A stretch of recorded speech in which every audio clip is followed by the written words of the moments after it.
ఇంతకీ పెచ్చులు ఎందుకు కూడా అయ్యానంటే ఒక పక్క సుగాలి ప్రీతి, ఒక పక్క తప్పిపోయిన 30,000 మంది, ఒక పక్క స్టీల్ ప్లాంట్. మరి వీటన్నిటిని ఆయన గొంతుకు చుట్టుకున్నప్పుడు వీటి నుంచి బయటపడడానికి లేదా వీటి నుంచి యూటర్న్ చేయడానికి పాపం ఆయనకు దొరికినటువంటి అస్త్రం ఏంటనంటే పెచ్చులు అనమాట. జనాలు స్టీల్ ప్లాంట్ ఎంప్లాయీలు ఒకసారి స్టీల్ ప్లాంట్ కి వెళ్తే మీ పెచ్చులు ఊడిపోయేలాగా అడగడానికి ప్రశ్నించడానికి రెడీగా ఉన్నారు.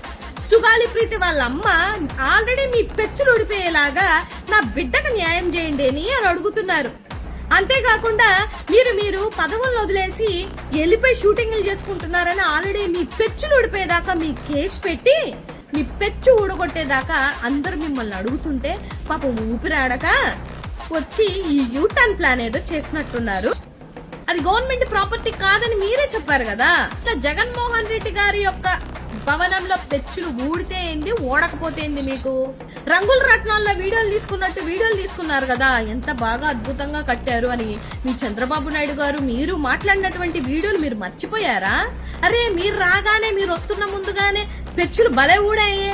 కాస్త రాష్ట్రంలో ఉండి ప్రజల బాగులు కూడా మీరు ఆలోచించి ఎట్లనైనా సరే సుగాలి ప్రీతి ఇష్యూ, స్టీల్ ప్లాంట్ ఇష్యూ, అలాగే తప్పిపోయిన 30,000 ఆడబిడ్డల ఇష్యూ మాత్రం మీరు పోరాటం చేయాలని నేనైతే మనస్ఫూర్తిగా కోరుకుంటున్నాను.